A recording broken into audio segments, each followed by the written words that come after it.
it's an investment. All the investments carry risk. Yes, we can mitigate as far as we can, but none of us knew that the interest rates are going to go from 2% to 9% within. Sure.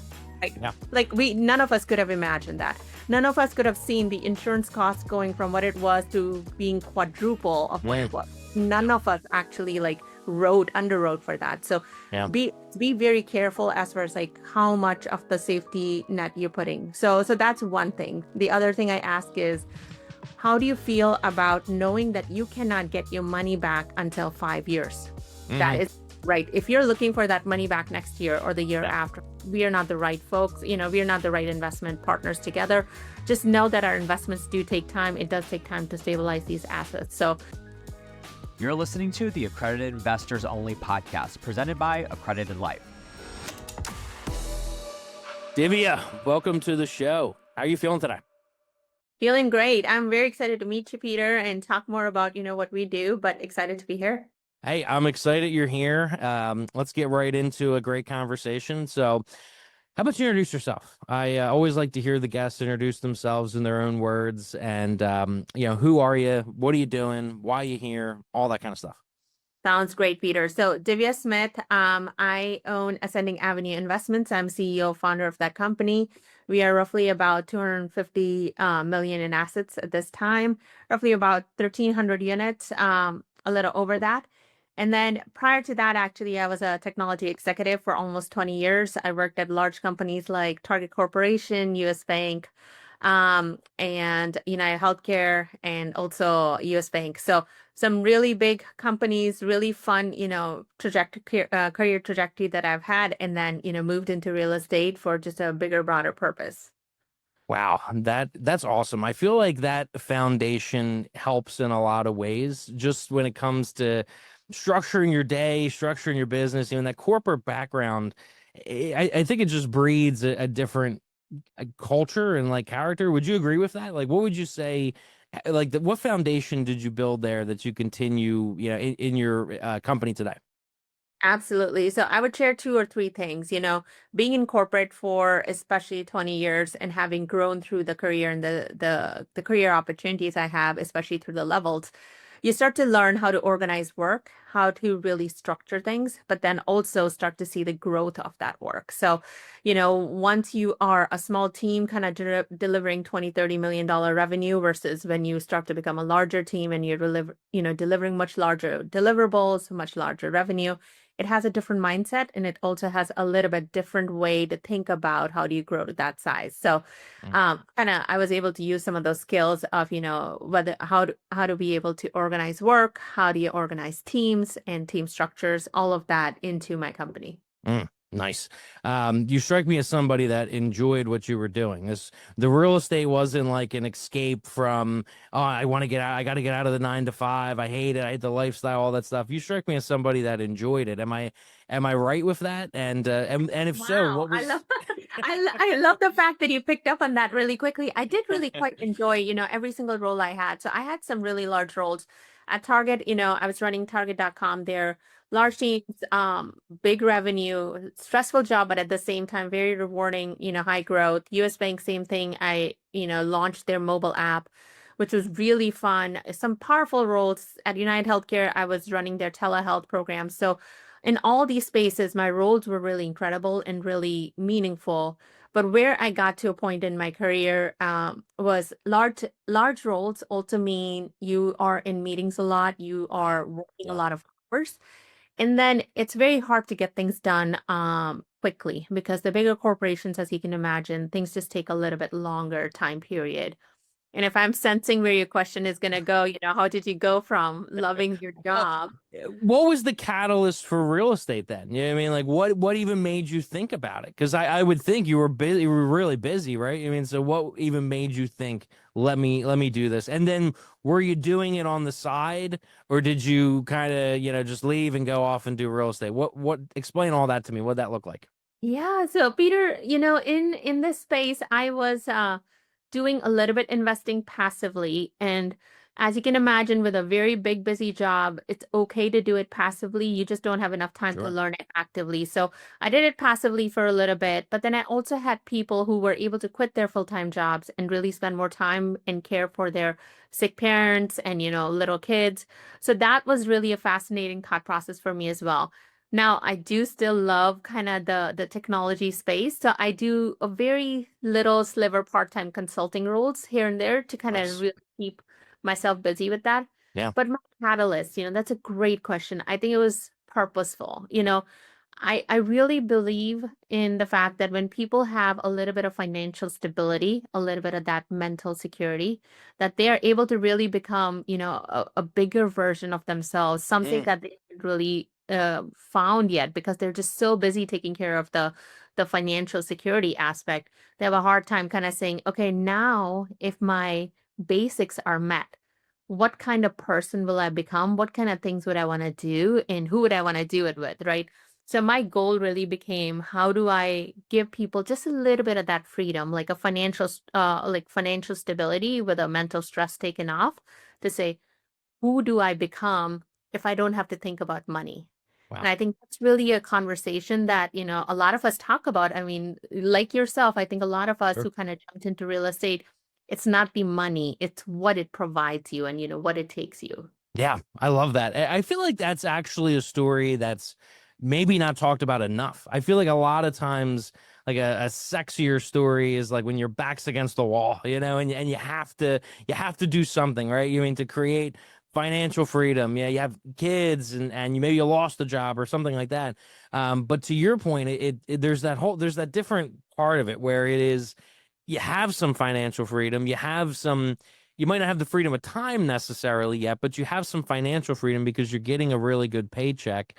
Now that affords you the opportunity to have a little bit more control over your destination, your destiny, what you want to do, and that kind of thing. So what was your entrance into real estate? Was it, you said it was on the passive side? How did you build the confidence to pull the trigger there? And like you said, you maybe in those days you didn't have the time to really learn the entire active side of the business, but you still had to invest from an LP position, right? From a passive side. So what did you do to educate yourself and to feel confident to make those early investments? Yeah, so early on, it's like you said, it is very hard to find time to learn about some of these things. So for me, it started with, who are the people who are already in industry and did I know somebody? It actually started with a little advertisement I had seen on LinkedIn Mm, about a conference about real estate. And these people I had actually I went to MBA school with them, 12 years prior. So okay. and I was just surprised, like they were able to quit their big jobs and they somehow were in the space. And it's just a curiosity. And the conference was in 3 weeks. And I said, you know what? It's over the weekend. Let me just take a day off from work. Went there Thursday night, came back Sunday, and like everything that I had learned in this conference, just how many different ways there are to be able to invest in real estate where you don't have to be actively involved. I think that was a fascinating thing. And of course, that was just a start. That was a trigger for me to then go out and seek knowledge, whether it be books, whether it be through local meetups, and then, subsequent conferences. Gotcha. So when did you make the decision you wanted to take it further than just the passive side? So that was end of 2022, early 2023. And this is the time I was actually getting offered some really big executive roles, and I still do. So I was getting asked to kind of be CTO at a couple big companies, and I had thought about it, and I still do get those. And at that moment, I said, if I don't take this break now to figure out if this is what I really want to do all my life, or do I want to create a brand new path? Yes, it will take effort. Yes, I may not make as much money as I am today, but it will not be 70 hours of work that I'm doing, and missing out time with my kids. That really became a catalyst for me to say, you know what, it's a good time to start. And what's the worst case? I'll just go back to a corporate job. So that's kind of where I ended up. Gotcha. So talk to me about the story there, and the journey. It sounds like you've leaned towards multifamily as you kind of set a pathway there. Was that what you set out to do? What interests you in that aspect? What brought you there? And then what is that? Let's talk about like those deals and what they look like and all that kind of stuff. Yes, of course. So Started out actually with single family. A lot of us became accidental landlords, and that was the case for us as well. So in about 2011, 12, like we switched over, we bought a house, and this is back in Minneapolis. We bought a house, and then we were upside down on the mortgage, so we ended up buying our brand new house, put the other one on rent for almost 8 to 10 years. But in that time frame, whether we were local or not, just the amount of effort it took for us was a lot more. Of course, we could have given it to property management, and there's certain things, of course, we could have done better that we didn't think about it then. Mm. But then when we saw the returns that we were getting and we were really looking for higher returns, that's what kind of helped us think about multifamily. Mm. So in about 2023, this is where I started to kind of go to a lot of conferences, find right partners, and really understand, what all did it take to kind of step into multifamily. And as you know, this space is all about finding right people and right partners and also very good operators. So that is where we started to really think about how do you find the right people, right operators? And that was the beginning of Ascending Avenues. So we did 2 investments in 2023 and we did 4 in 2024. Wow. And okay, so that was with your company now. Correct. Okay, and the way that you're partnering with local operators through that company, is that your Yes, company? yes. Okay. So yes, we partner, we create a fund actually. So a lot of us, we have over 400 investors. So all of us kind of come together. We will go invest in certain properties that make sense. I end up doing due diligence along with my operational team. So we'll go and do due diligence. We'll walk the property. We'll kind of check out the financials. We'll see what the neighborhood looks like. As you know, real estate is all about the right location at the right price. Gotcha. So Sure. we're always looking at that and just making sure, does it work for us? Gotcha. Wow. There's a lot to unpack there. 400 investors in a short period of time. You have a lot of friends and family, or you're marketing a lot. What have you been doing for that? That's amazing. Congratulations. Thank you. I think it's just because of my roles, and they've been very visible roles over the years, having Sure. kind of Goes shared a some long of way. that. I think there's just a lot of interest peaked, especially when you're growing in the career like I was, and you decide, you know what, maybe it's time to take a break and kind of stop it. And of course, there's a lot of people are naysayers, like, are you sure? Like you're up, like you're one of the people who's known in this place to do really well. And that just generated curiosity. So because of that, I've had a lot of conversations. Yeah, that's amazing. So talk to me about what you do to due diligence and operator. And where does it start? Does it start with the deal, or does it start with the operator? What's your take? And then with wherever you say it starts, what do you do? I mean, what does that process look like? What insights can you share for somebody who's maybe doing that on their own? Great question. So I would say, finding the right partner first. So doing a background check on the partners, identifying what deals they have done, like that's number one. So, right partners, making sure it's they have had deals that have gone full cycle. They have actually done really well through that. So that's number one. Number two, I would say, is then now looking at which markets are they supporting in. So are those the markets that align with where we want to be? And then I would say number three is, are they bringing us the right investments that make sense for our investor base? So I primarily work with 2 or 3 operators, and then from that we pick, the right investment opportunity. Gotcha. Okay, that's a great framework to start with. What is it about a market that would interest you to move forward or to not? So what are some of the dynamics that you're looking for, all that kind of stuff that says we like this or we don't? Yeah, and Peter, it's going to be very similar to kind of what you guys do with the market space as well, but it is very much about, is this location where people are moving to? So first and foremost, any sort of investment, are people moving there and living there consistently? So that's kind of our kind of first metric that we're looking at, the demographics. And then the second is within the 2 to 4 mile radius, what is the median income of that group? So can this support what we are trying to kind of put out there? So let's say we go in, we see a property, it looks really good, we can update it. And usually when you update it, there's warranted, increase in rent. So can we increase that rent, and can that demographic still pay for it? So that's the second thing that we're looking for, viability of the updated rent, And then the third one we also look for is the general area and the safety of that area. So for me, that is a very critical thing that is unusual than even outside of some of the multifamily deals that happen.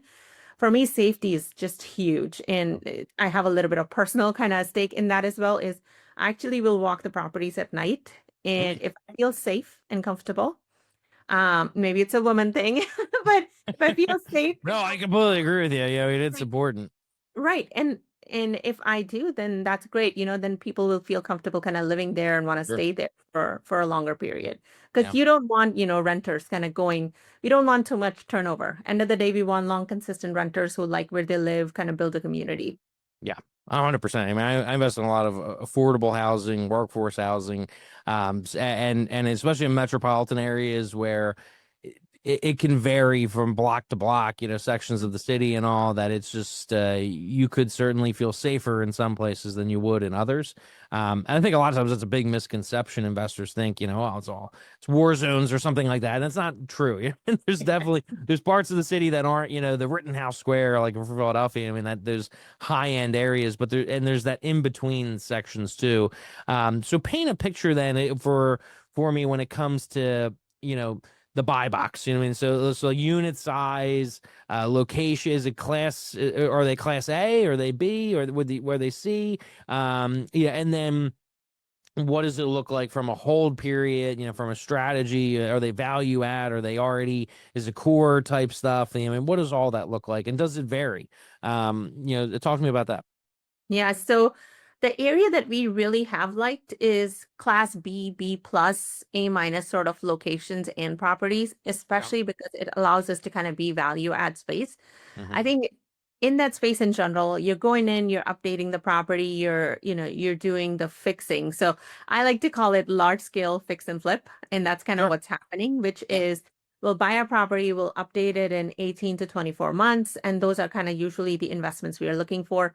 And then you're able to, warrant an increase in rent. And then from there, in about 3 to 5 years, depending on the market, of course, you have to give a little range because as the markets have gone, it's a good year to buy. It's not a good year to sell still. So, if you can hold on to the property, probably hopefully till 26 or 27, like those are the years that we would sell. So, we look for class A to B location properties that are usually B to B plus.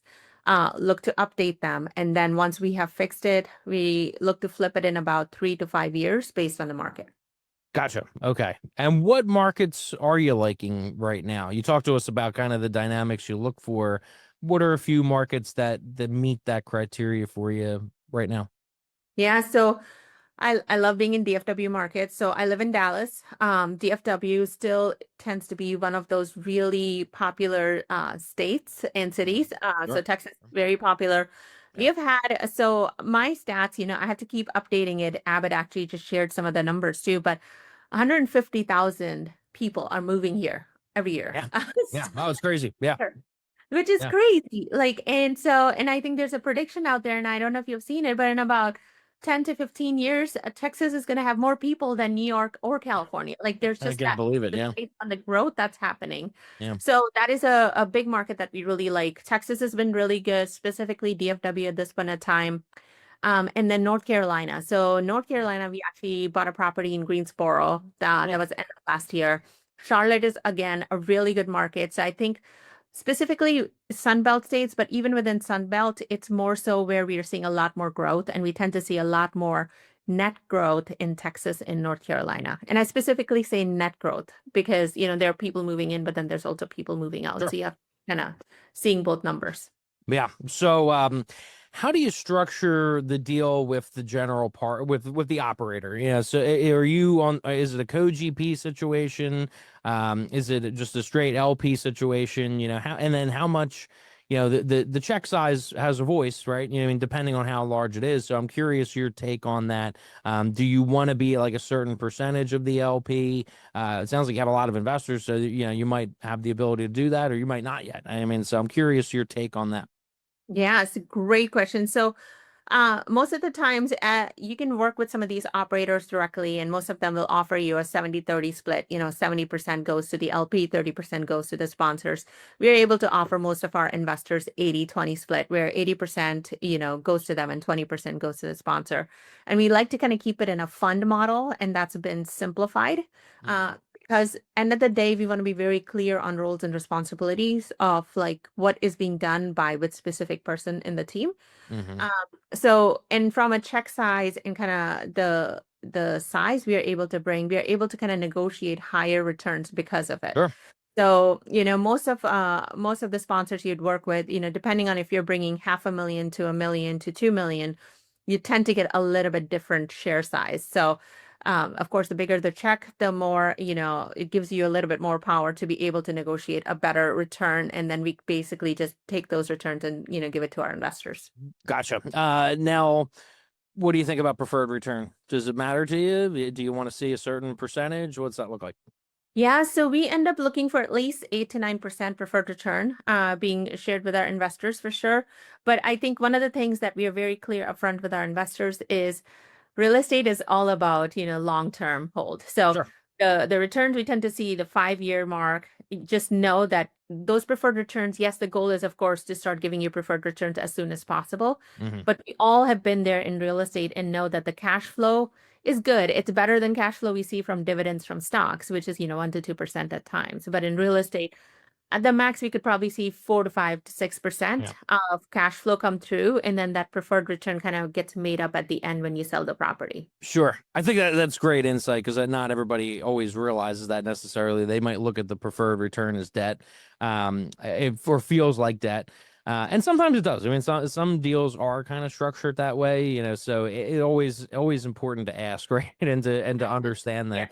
But to your case, especially, so it's a trade-off sometimes, right? I mean, if that higher cash flow is important right away, then sometimes like a debt fund or a like something with a triple net kind of a deal where it's stabilized right away on day one and there's existing cash flow. But for something where there's value add, it takes time then to execute on that business plan and all that kind of stuff. How about like distribution of cash flow and that kind of stuff? Is it all going towards return of principal? And then is there a different? And then the pref and the splits come into play, or do you see variances there? Or curious to always seems like to be differences in the way that those deals are structured. So I'm curious how you're setting that up, and then being that too, it's a fund on your end. Will the fund have multiple properties in it, or will it just kind of be a fund that's allowing investors, kind of like a syndication in that sense? I mean, where it's allowing investors to kind of have that discretion over what properties they want to invest in, or does your fund just have multiple assets held in it and they're collateralized across the gambit? How does all that work? Yeah, so your first question specifically. So as far as the preferred return goes, I love the fact you mentioned debt funds, and I think those are a great place for people to kind of think about if they are looking for a triple net right away. 8 to 10, 12% is the max I've heard. Sure. Maybe there's something better, but 10 to yeah, you see some of these pref equity deals that are through the freaking roof. I mean, I don't know. I usually. I don't know. I run the other way. It's something's out. Yeah, when you're looking at 15% fixed rate returns and all, it's like I'd really want to take a close look at their assumptions. But yeah, Right. Usually the debt funds are in that, depending on the risk factor, 7 to 12%. Yes. So we can offer that, but for my investor base and community, most of them usually it tends to be a lot more middle management executives who tend to invest with me. Yeah. That's just my background. They don't need the cash flow. They got a lot of the W-2 income, right? Yeah, exactly. Right. So they're looking for a later kind of, hey, it's fine. Actually, some of them have told me, like, please sell it in 5 years and give me a bigger check than give me in 3 years, because now I have to do some paperwork again and I don't even want to think about it. So Sure. most of them are not looking for that return right away. So for us, we do tend to focus on really solid returns when the property is sold. And some of these properties do require a little bit additional work upfront. So it takes us about 3 to 6 months to kind of even get some of that cash flow going. But once the asset is stabilized, that's where we are starting to give them, a cash flow. Your second question, we do funds. And what does that mean? So I have personally, and this is my pet peeve, and I'm a very risk averse person actually. So coming from corporate and all these big jobs, actually one thing I've known is like, how do you mitigate risk? So for me, mitigating risk is really important. So for every single fund, it's just one specific asset in that fund. So I've had multiple investors come to me, hey, I have a half a mil, what should I do? And I usually will tell them, hey, hold on, like do 200K here, we'll do another 250 in the next one, but let's spread it out. Instead of kind of putting it all in one location, one specific asset. So every fund is a brand new asset, and then we kind of move along. And it also gives them a ability to say, let's say they're like a Dallas property. I actually have 3 investors just yesterday, and they're like, can you give me something in Dallas? And I was like, I might have something in North Carolina. And they're like, no, but I just want to do Dallas. So depending on even, what their preferences is and kind of what their experience has been, they want to do different locations. Yeah. I like that. I that's one thing that I feel like if I could do differently about my business over the years, it's we have such a set, this is what we do. So the conversation with the investors is if you don't like what we do, then it just doesn't work. You know what I mean? But for you, it seems like your conversation with investors is a little bit more understanding. Obviously you do what you do, and it's it's in Dallas, or it's in North Carolina, but there's a little bit more nuance to it, it sounds like, where there's some options there. So what is the when an investor comes to you, what does that conversation look like? What do you want to know? What are the questions that you're asking? I think that's I wrote a post on LinkedIn about a little bit ago. Qualifying questions, I feel like they work both ways. And if you're not asking a lot of questions, it might show that you don't necessarily care. I mean, like, I always think it's important for LPs to think to themselves, what is the other person asking me? Because they're going to ask, the LPs obviously should be asking a lot of questions, but I get the vibe that you ask a lot of questions too. You want to understand what they're interested in, what their experiences have been, all that kind of stuff, so that you can really, show them deals that make sense for them, that are going to have a higher chance of meeting their goals than maybe something else would. Yes, couldn't agree more. And I think that's really important conversation to have. We don't want to just put any investors kind of into these deals, because end of the day, like it or not, we are married to these investors for 3 to 5 years, and we really have to work together, right? This is a relationship that has to work both ways. So a couple questions that I like to ask is, is this like, if they're accredited, most of the times the investments we do with sophisticated investors in addition to accredited as well. So they're 5 or 6 investments, just so that it allows folks to be able to, enter the market. Now, in this space, one of my first questions is if they're accredited or not. If they're not, is this their safety net money? Because if so, no way you're investing that. So I'm very careful about, how much money that they're investing. Funny enough, you asked that. I actually had an engineer who reported to me 3 years ago.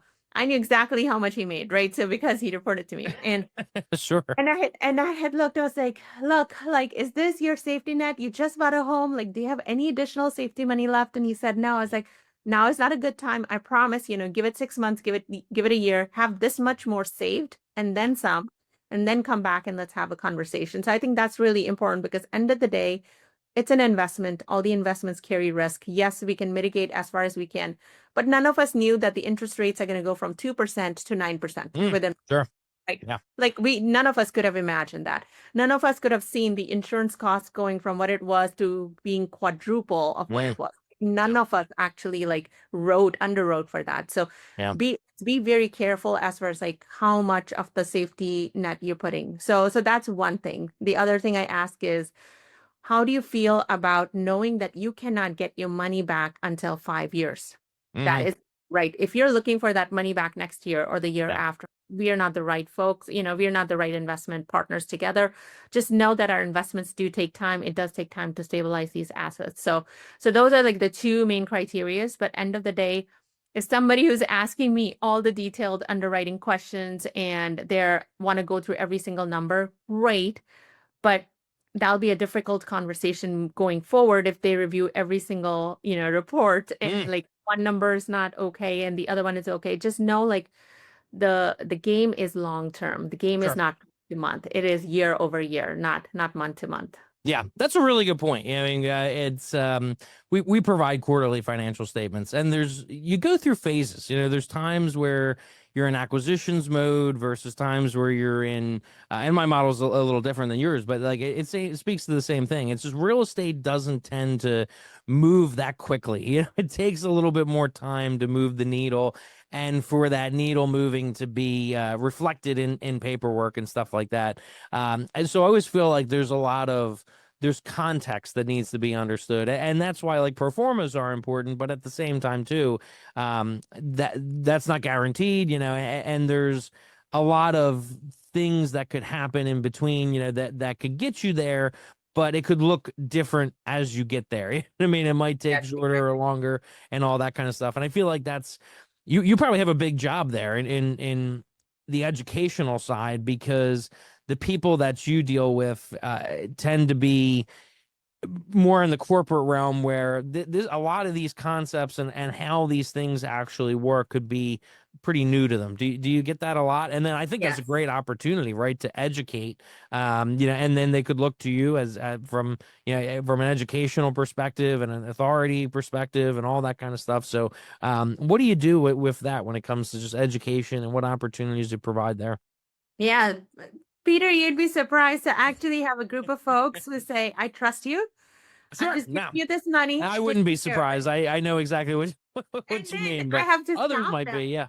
Yeah, I have to stop them and go, you know what? Yeah. No, we need to Yeah. sit down at least 15 minutes.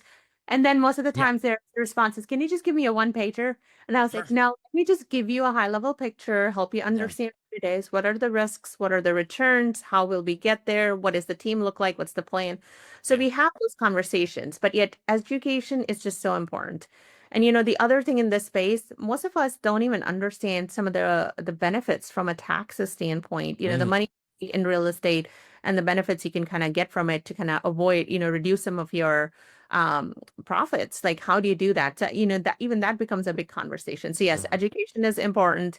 I would say probably 75% of the times when I'm talking to investors, it's more education, and maybe 25% of the times I'm talking about the actual deal. Because once they understand the mechanics, and they're like, oh, I see, it's a big picture. So Sure. you have, you know, set operational costs. Like I can bring operation costs down below 50 to 55%, right? You know, like that's where we're aiming for, which just tends to be really good.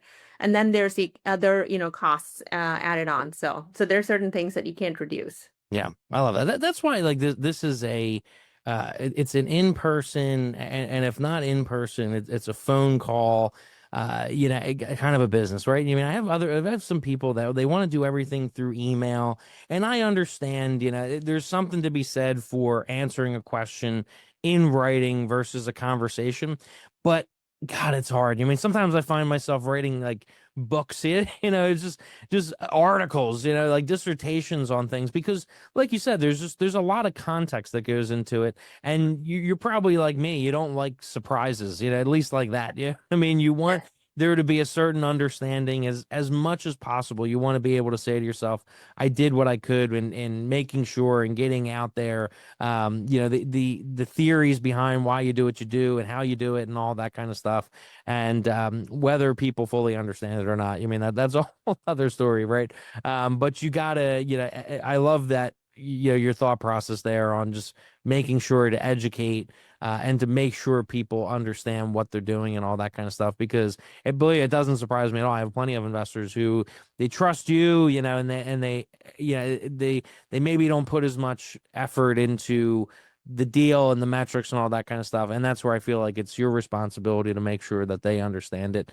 And you know, I love that aspect of it. You know, one thing that came up, and I always curious, you said it, you know, it's in a lot of ways it's like a big fix and flip strategy, and I feel like a lot of times people get into multifamily because they want to build long-term wealth. I mean, and they feel like it's a better way to do it, or a more efficient way to do it because of economies of scale and things like that, versus what you could do in single family for flipping properties and stuff like that. But then like multifamily in a lot of ways can end up just being essentially a big fix and flip. How do you look at it from a long-term wealth building perspective, yourself personally, and then like with your investors and all? Is there anything that you're doing in your business or, you know, or personally, to build long-term wealth through multifamily, or do you look at it as a means to create more income and create more wealth, overall wealth through appreciation and all that kind of stuff, and then maybe do something else that would create that longer term wealth, like you said, where it's like it doesn't have to be sold in 5 years or something like that. What's your thoughts on that? Yeah, great question. I would say, personally, I see it more as a long-term wealth building tool. So it is not from a cash flow standpoint, because if you even think about, let's say we are on the higher end of cash flows, most of these investments, and you'll have to tell me how it looks for you on the single family side, but let's say we can give you 4 to 6% cash flow, which is a decent percentage. Now, and I think it's similar for you as well. Sure, but yeah, because we do a lot of very heavy value add stuff as well. Right. So 4 to 6%, okay, let's take 5% for just like basic math. You're looking at, at most, if you have invested $1 million, now you're looking at $50,000 a year. Yeah. That is not a lot for you to kind of sustain. So the cash flow is not the reason why you want to invest in some of these. It's the return that you're looking, the return you're going to get when you sell some of these properties, which tends to give you about 70 to 80%, from what your original investment was. So in our case, like, we are looking to doubling your money, say, in 5 years. But, looking at that 4 to 6%, that's not going to help you kind of be financially free. So my personal goal is always to kind of look at that longer term gain, which is more making money when you sell the property. The second thing you mentioned a little bit earlier is I always advise to, diversify. I'm not a financial planner, so I just want to kind of make that note. But end of the day, it is about diversification. And what I've seen, so I'm a total nerd when it comes to seeing patterns in numbers. And what I've seen over time is stocks and real estate are a little bit opposite of each other. So stocks are soaring. So the last couple of years, stocks have been soaring. We saw real estate come down. In 2020, stocks dramatically dropped. 2021, stocks were still low, but real estate was high.